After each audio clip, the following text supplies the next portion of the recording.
ቤተልሔም ትንሽ ከተማ ናት። ቤተልሔም ትንሽ ከተማ ናት። ስሟ ግን ግዙፍ ነው።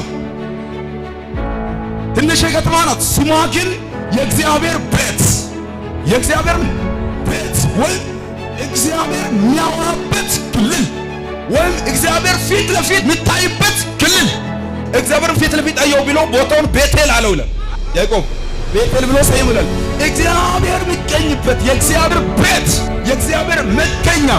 አንዳንድ መጽሐፎች የዳቦ ቤት ለማለት ይሞክራሉ። የዳቦ ቤት፣ የህይወት ዳቦ፣ የህይወት እንጀራ ጂሰስ ነው። የጂሰስ ቤት፣ የእግዚአብሔር ቤት። ሰዎቹ ተነሳና ክርስቶስ ወዴት ይወለዳል አለ። ሰውየው ሺህ ጊዜ ሕፃን ይወለድ፣ ክርስቶስ የሚወለድበትን ብቻ ነው የሚፈልገው። ሺህ ሚሊዮን እንቲያደርስ እንከሰረ ጋድረን ክርስቶስ የሚባለው የሚወለድበትን መንደር ነው ብቻ ነው የሚፈልገው። ምክንያቱም ያን ፈላልጋ ጠቃለው ነው የሚለው። የሚለኝ ነገር የኪዳን ሰው የቱ እንደሚገለጥ፣ የቱ ጋር እንደሚቆም፣ የቱ ጋር እንደሚያርፍ፣ የቱ ጋር ድንገት እንደሚገለጥ የጥልቁ መንግስት ማወቅ አይችልም። የአገርቱ ንጉስ ነው። ቤተ መንግስት መዝገብ ሽድ ተረጋኪ ወዴት ነው የሚወለደው? ማን ነገስ? ክርስቶስ ማለት ለአይሁዶች ይገባል። ንጉስ ማለት ነው።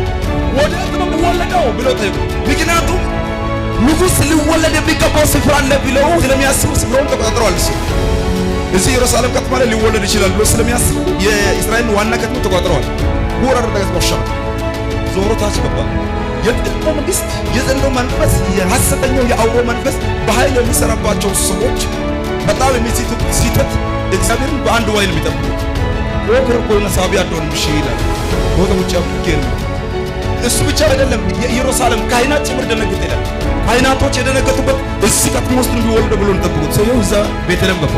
ቤተልሔም ብቻም ሳይሆን በረት ውስጥ ገባ። እግዚአብሔር የሚገኝበት ከሆነ የእግዚአብሔር ቤት ከሆነ እስረሱ ምንም ይሁን ምን ክርስቶስ ይገለጣል። ክርስቶስ ወዴት ይወለዳል ብላችሁ ለጠየቃችሁ ሰዎች የእግዚአብሔር ቤት የሆኑ ሰዎች ውስጥ ክርስቶስ ይወለዳል።